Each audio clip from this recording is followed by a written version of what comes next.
جو بھی قرأت پڑھے گا امام شاطبی کو اس کا ثواب پہنچے گا۔ تو میں یہ پوچھنا چاہوں گا کہ قرأت کیا ہیں، اس کی تعریف کیا ہے، اور سلف صالحین نے اس کی کیا تعریف کی ہے؟ یہاں سے ان لوگوں کے لیے بھی جواب ہے کہ جو سمجھتے ہیں کہ ایج زیادہ ہو گئی ہے، اب قرآن کیسے حفظ کریں۔ جی بالکل۔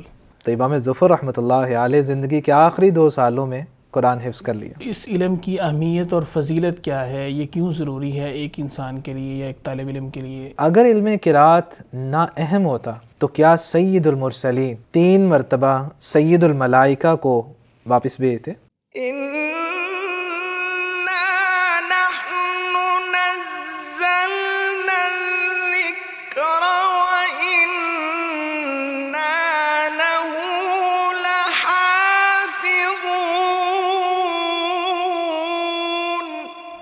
السلام علیکم ورحمۃ اللہ وبرکاتہ۔ ناظرین کرام، آپ دیکھ رہے ہیں پروگرام بزم قرآن اور میں ہوں آپ کا میزبان حافظ سعود الرحمن۔ ناظرین، جیسا کہ آپ جانتے ہیں کہ پروگرام بزم قرآن میں قرآن اور علوم قرآن سے متعلق گفتگو ہوتی ہے اور اسی طرح اہل القرآن کا تعارف پیش کیا جاتا ہے، اور آج کا ہمارا یہ پروگرام بھی اسی سلسلے کی ایک کڑی ہے۔ اور آج ہمارے ساتھ موجود ہیں جناب قاری عمر ابراہیم میر محمدی حفظہ اللہ تعالی۔ آپ فاضل قرأت عشرہ صغریٰ کبریٰ، اسی طرح قرأت عشرہ نافیہ بھی آپ نے اس کا بھی علم حاصل کر رکھا ہے، اور اسی طرح آپ شیخ القراء استاد القراء جناب قاری ابراہیم میر محمدی حفظہ اللہ تعالی کے فرزند ہیں، اور ہمارے لیے یہ انتہائی خوش قسمتی کی بات ہے، مسرت کی بات ہے کہ آپ ہمارے پاس اس وقت موجود ہیں۔ تو بلا کسی تعطل کے ہم قاری صاحب کی طرف چلتے ہیں اور گفتگو کا آغاز کرتے ہیں۔ السلام علیکم۔ وعلیکم السلام ورحمۃ اللہ وبرکاتہ۔ قاری صاحب کیسے ہیں آپ؟ الحمدللہ، اللہ کا شکر ہے۔ قاری صاحب، گفتگو کا آغاز یہاں سے کرنا چاہوں گا کہ قرآن سے متعلق آپ ارشاد فرمائیے کہ قرآن مجید کی اہمیت کیا ہے، اور جو لوگ قرآن مجید پڑھتے ہیں سکھلاتے ہیں ان کی اہمیت اور فضیلت کے بارے میں کچھ ارشاد فرمائیے۔ بسم اللہ الرحمن الرحیم۔ الحمدللہ الذی اکرمنا بالاسلام وانعم علینا بنعمت الایمان وشرفنا بحمل القرآن اما بعد فاعوذ باللہ من الشیطان الرجیم۔ بسم اللہ الرحمن الرحیم۔ وَلَقَدْ يَسَّرْنَا الْقُرْآنَ لِلذِّكْرِ فَهَلْ مِن مُدَّكِرٍ۔ قرآن مجید اللہ رب العزت کی آخری آسمانی کتاب ہے جو محمد رسول اللہ صلی اللہ علیہ وسلم پر نازل ہوئی ہے۔ یہ زندگی کا وہی دستور کہن ہے جو آج سے 1450 سال پہلے انسانیت کو ملا۔ یہ خدائی عطیہ ہے، یہ ہمارا مشترکہ روحانی ترکہ ہے جو منتقل ہوتا ہوا آج ہم تک پہنچا ہے۔ یہ کتاب حکیم جو انسان اس کے ساتھ جڑ جاتا ہے، اللہ اسے رفعت اور بلندیوں سے نواز دیتے ہیں۔ بے شک۔ اس لیے عمر رضی اللہ تعالیٰ عنہ کی حدیث مبارکہ ہے، ان اللہ یرفع بہذا الکتاب اقواما ویضع بہ آخرین۔ اللہ اس کتاب کے ذریعے بہت سوں کو رفعت اور بلندیوں سے نوازتے ہیں، جو اس سے تعلق توڑ دیتے ہیں اللہ انہیں پستیوں میں گرا دیتے ہیں۔ یہی وہ لوگ ہیں جو دنیا کے سب سے بہترین لوگ ہیں۔ خیرکم من تعلم القرآن وعلمہ۔ یہ ایسی ہستیاں ہیں جو اللہ والی ہیں، جنہیں ہم اولیاء اللہ کہہ سکتے ہیں۔ اہل القرآن ہم اہل اللہ وخاصۃ، کہ آپ صلی اللہ علیہ وسلم نے انہیں اللہ والے اور اللہ کے چنیدہ لوگ قرار دیا ہے۔ سبحان اللہ۔ یہ تعلق قرآن جس انسان کو نصیب ہو جائے، یہ اس کے لیے نجات عظمیٰ کا ذریعہ بن جاتا ہے۔ امام ظفر رحمۃ اللہ علیہ، آپ کو علم ہوگا کہ یہ فقہ حنفی کے بہت بڑے امام ہیں۔ حافظ القرآن فی سنتین من آخر عمری۔ تاریخ کہتی ہے کہ انہوں نے اپنی زندگی کے آخری 2 سالوں میں قرآن مجید حفظ کر لیا۔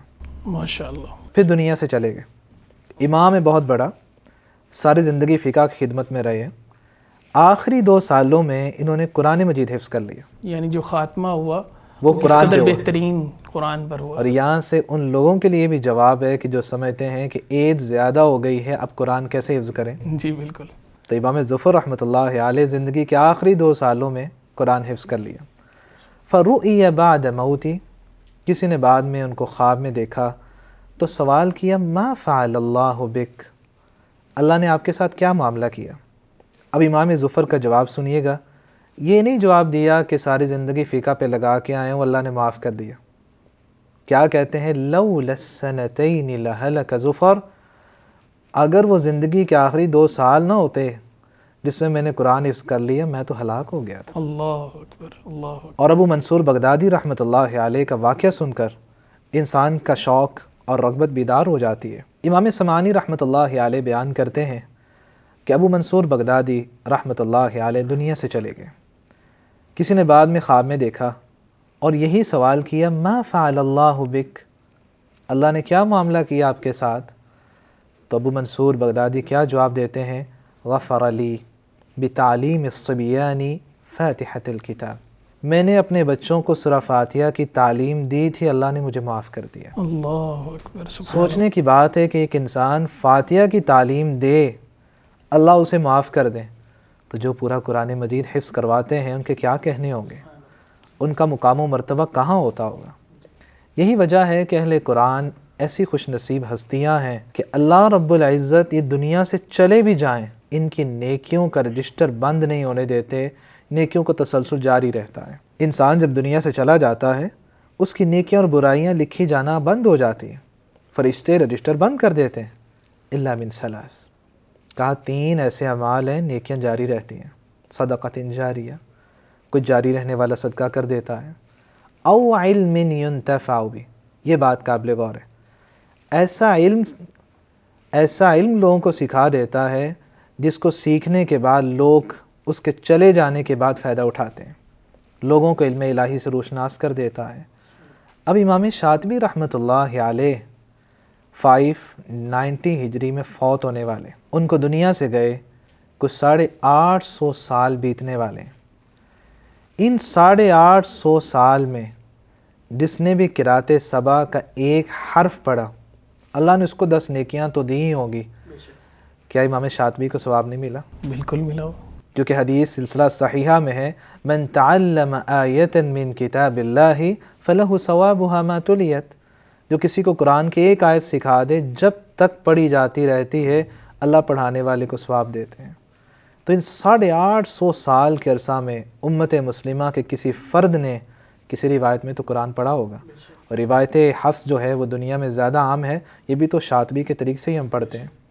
تو جس نے بھی قرآن کا ایک حرف پڑھا ہے امام شاطبی کو اللہ نے مکمل ثواب دیا ہوگا۔ سبحان اللہ۔ امام جزری رحمۃ اللہ علیہ 833 ہجری میں فوت ہونے والے، ان کو دنیا سے گئے کوئی 600 سال سے زائد عرصہ بیتنے والا ہے۔ جس نے بھی 600 سال کے عرصے میں قرآن پڑھا ہوگا کیا امام جزری کو ثواب نہیں ملا؟ تجوید کا کوئی رخ، تجوید میں کوئی انداز چینج کیا ہوگا، کسی کا مخرج، کسی حرف کی صفات کو بہتر کیا ہوگا تو اللہ نے امام جزری کو بھی ثواب دیا ہوگا۔ یہی وہ اہل قرآن ہیں جن کو اللہ رب العزت نے شرف، یہ مقام، یہ بلندی عطا کی ہے کہ وہ تو دنیا سے چلے جاتے ہیں لیکن ان کی نیکیاں شاگردوں کی صورت میں لکھی جاتی رہتی ہیں، اور یہ قیامت تک جاری رہے گا، اور یہ قیامت تک جاری رہے گا۔ اور قیامت کے دن سوچنے کی بات ہے کہ ان کے ترازو میں نیکیوں کا کتنا اضافہ ہو چکا ہوگا۔ قاری صاحب جیسا کہ آپ نے ابھی اپنی گفتگو کے اندر قراءت کا ذکر کیا کہ امام شاطبی کو جو بھی قراءت پڑھے گا امام شاطبی کو اس کا ثواب پہنچے گا، تو میں یہ پوچھنا چاہوں گا کہ قراءت کیا ہیں، اس کی تعریف کیا ہے، اور سلف صالحین نے اس کی کیا تعریف کی ہے، اس بارے میں ذرا بتائیے گا۔ امام ابن جزری رحمۃ اللہ علیہ جو 833 ہجری میں فوت ہوئے ہیں، اپنی کتاب منجد المقرئین کے اندر قراءت کی یوں تعریف کرتے ہیں، علم بکیفیت اداء کلمات القرآن واختلافها بعزم لناقل۔ اس تعریف کو اگر دیکھا جائے تو اس تعریف میں 3 نکات بیان ہوئے۔ پہلی بات، قراءت ایسا علم ہے جس میں قرآنی کلمات کی ادائیگی معلوم ہوتی ہے، ہمیں پتہ چلتا ہے کہ اشمام کیسے کرتے ہیں، ادغام کیسے ہوتا ہے، امالہ، تقلیل، فتح کسے کہتے ہیں۔ بہت سے ایسے کلمات ہیں جن کی ادائیگی مشکل ہے، لا تأمنا ہم کیسے اس میں اختلاس کریں گے، اسی طرح ادغام، اور اسی طرح عدم صلہ اور صلہ کیسے کیا جاتا ہے۔ تو یہ وہ ساری بحثیں ہیں جو ہمیں اس علم کے ذریعے حاصل ہوتی ہیں۔ دوسرا نقطہ، ہمیں علم ہوتا ہے کہ قرآن کے کن کلمات میں ایک قرأت ہے، کن میں 2 قرأتیں ہیں، کن میں 3 قرأتیں ہیں، اور کون سے کلمات ہیں جن میں اس سے زیادہ قرأت ہے۔ یعنی الحمدللہ رب العالمین اس میں کوئی دوسری قرأت نہیں ہے، الرحمن الرحیم ایک ہی قرأت ہے، ایک ہی انداز ہے، پڑھنے کا ایک ہی طریقہ ہے۔ آگے ایک کلمہ آتا ہے مالک یوم الدین اور ملک یوم الدین، آپ صلی اللہ علیہ وسلم دونوں طرح پڑھا کرتے. اور اگر احادیث کو ہم دیکھیں تو جامع ترمذی کی آپ صلی اللہ علیہ وسلم کی جو اکثر قرات تھی وہ مالک یوم الدین تھی. تو مالک یوم الدین بھی ٹھیک ہے اور مالک یوم الدین بھی ٹھیک ہے.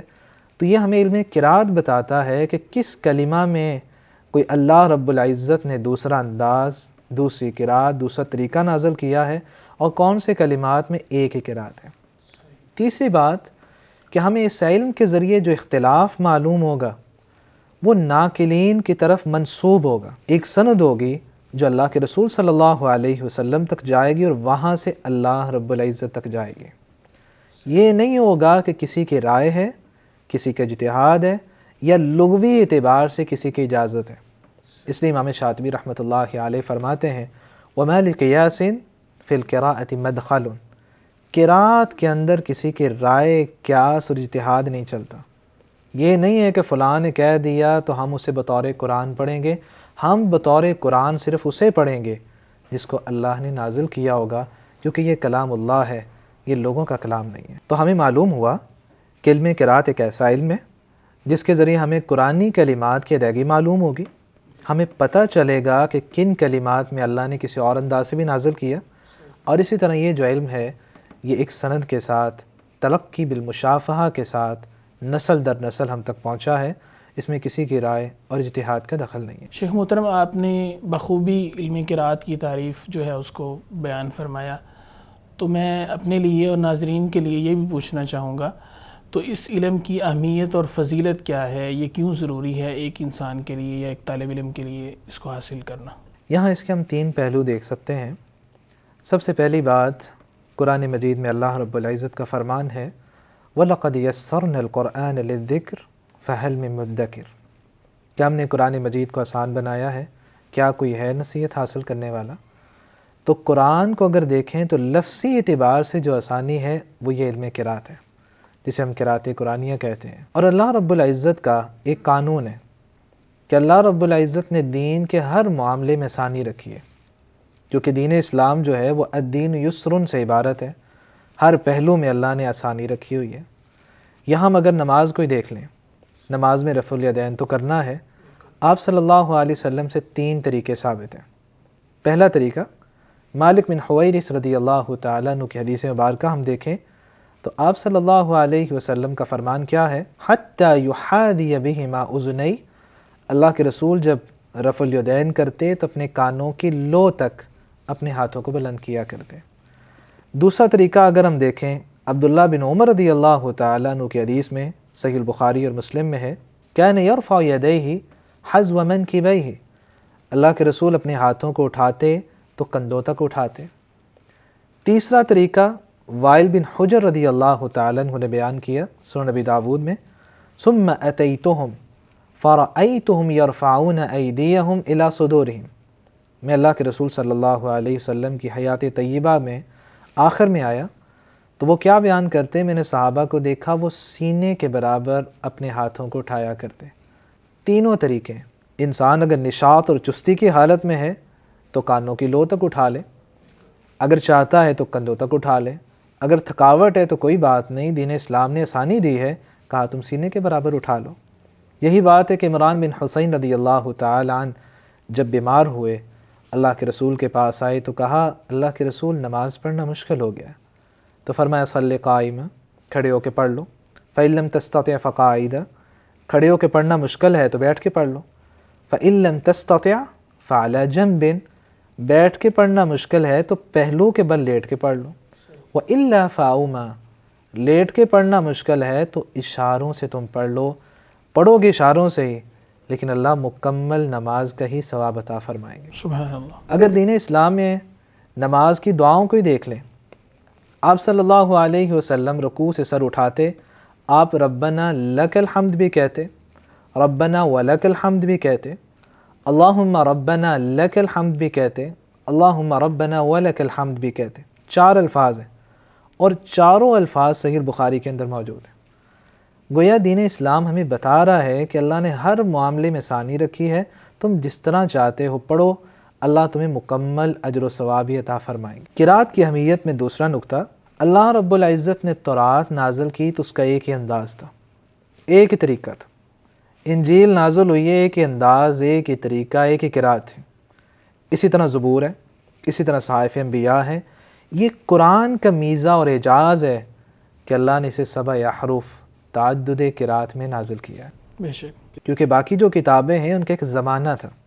موسیٰ علیہ السلام چلے گئے، داؤد علیہ السلام آئے تو اب زبور ہے، جب وہ چلے گئے تو انجیل آ گئی، اس کے بعد قرآن مجید آ گیا. قرآن کے بعد اللہ کی کوئی ایک اور کتاب نہیں آئے گی، اس نے قیامت تک باقی رہنا ہے. تو اللہ رب العزت نے اس کتاب کے اندر پھر آسانی رکھی اور اسے تعدد قرات کے اندر نازل کیا. صحیح. قرات کی اہمیت میں تیسرا نقطہ اور بہت ہی اہم نقطہ ہے کہ اللہ رب العزت نے قرآن کے بے شمار معجزات رکھے ہیں، لیکن علم قرات یہ قرآن کا ایسا معجزہ ہے کہ یہ آپ صلی اللہ علیہ وسلم جیسی مدبر اور حکمت و دنائی سے لبریز شخصیت نے خود مانگ کر لیا ہے. اللہ اکبر. ابی بن کعب رضی اللہ تعالیٰ عنہ کی حدیث مبارکہ جو صحیح مسلم میں ہے کہ آپ صلی اللہ علیہ وسلم کان عند ضات بنی غفار، آپ بنی غفار کے تالاب کے پاس سے، فاتاہ جبریل علیہ السلام، جبریل علیہ السلام آئے، اللہ کا پیغام لے کر آئے. ان اللہ یأمرک ان تقری امتک القرآن علی حرف، اللہ آپ کو حکم دے رہے ہیں کہ امت کو ایک طریقے، ایک انداز پہ قرآن مجید پڑھائیے. تو آپ صلی اللہ علیہ وسلم نے کیا کہا؟ اسأل اللہ معافاتہ ومغفرتہ فإن امتی لا تطیق ذلک، میں اللہ سے معافی بھی چاہتا ہوں، بخشش کا طلبگار بھی ہوں، میری امت ایک طریقے پہ قرآن مجید نہیں پڑھ سکے گی. تو آپ صلی اللہ علیہ وسلم گویا خود مطالبہ کر رہے ہیں کہ اللہ قرآن کے اعجاز کو مزید بڑھائیے اور انداز پہ بھی قرآن مجید کو نازل کیجیے. ثم اتاہ الثانیہ، حدیث کہتی ہے جبریل علیہ السلام آسمانوں پہ گئے اور دوبارہ آئے، اللہ کا دوسرا پیغام دیا. ان اللہ یأمرک ان تقری امتک القرآن علی حرفین، اللہ کا پیغام ہے، حکم الہی یہ ہے کہ آپ اپنی امت کو 2 طریقے، 2 انداز پہ قرآن مجید پڑھائیے. آپ صلی اللہ علیہ وسلم نے پھر وہی بات کہی، اسأل اللہ معافاتہ ومغفرتہ وان امتی لا تطیق ذلک، میں اللہ سے معافی بھی چاہتا ہوں، بخشش کا طلبگار بھی ہوں، میری امت 2 طریقے پہ بھی قرآن مجید نہیں پڑھ سکے گی. ثم جاءہ الثالثہ، جبریل علیہ السلام پھر آسمانوں پہ گئے اور دوبارہ واپس آئے، اللہ کا تیسرا پیغام لے کر آئے.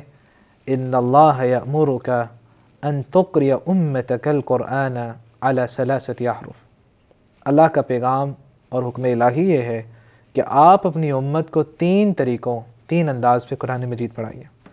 فقال اسأل اللہ معافاتہ ومغفرتہ وان امتی لا تطیق ذلک، آپ صلی اللہ علیہ وسلم نے تیسری بار بھی یہی الفاظ ارشاد فرمائے، کہا میں اللہ سے معافی چاہتا ہوں، بخشش مانگتا ہوں، میری امت 3 طریقوں پہ بھی قرآن مجید نہیں پڑھ سکے گی، اللہ قرآن کے اعجاز کو مزید بڑھائے. ثم جاءہ الرابعہ، جبریل علیہ السلام چوتھی بار آسمان سے آ رہے ہیں اور اللہ کا کیا پیغام لے کے آ رہے ہیں؟ ان اللہ یأمرک ان تقری امتک القرآن علی 7 احرف، حکم الہی یہ ہے کہ آپ اپنی امت کو 7 حروف، 7 انداز پہ قرآن مجید پڑھائیے. اب یہاں سوچنے کی بات ہے کہ اگر علم قرات نہ اہم ہوتا تو کیا سید المرسلین 3 مرتبہ سید الملائکہ کو واپس بھیجتے، اور سید الملائکہ جو ہیں وہ 3 بار آسمانوں پہ جاتے؟ یہ ایسا قرآن کا معجزہ ہے جسے آپ صلی اللہ علیہ وسلم نے بار بار کہہ کے امت کے لیے مانگا ہے. پھر اللہ رب العزت نے قرآن کو مختلف انداز میں نازل کیا ہے. یہی وہ علم قرات ہے جسے مدارس دینیہ کے اندر اور قرآن سے شغف رکھنے والے لوگ اپنے سینوں میں اسے محفوظ کرتے ہیں. تو ناظرین کرام، آج کے پروگرام میں ہم نے علوم قرآن سے متعلق گفتگو کی اور ہم نے یہ جاننے کی قاری صاحب سے کوشش کی کہ قرآن مجید کی اہمیت کیا ہے، علم قرات کیا ہے اور علم قرات کی اہمیت و فضیلت کیا ہے. انشاءاللہ یہ سلسلہ جاری رہے گا، لیکن آج کے پروگرام کا وقت یہیں پہ ختم ہوتا ہے. ہمیں اجازت دیجیے. السلام علیکم ورحمۃ اللہ وبرکاتہ.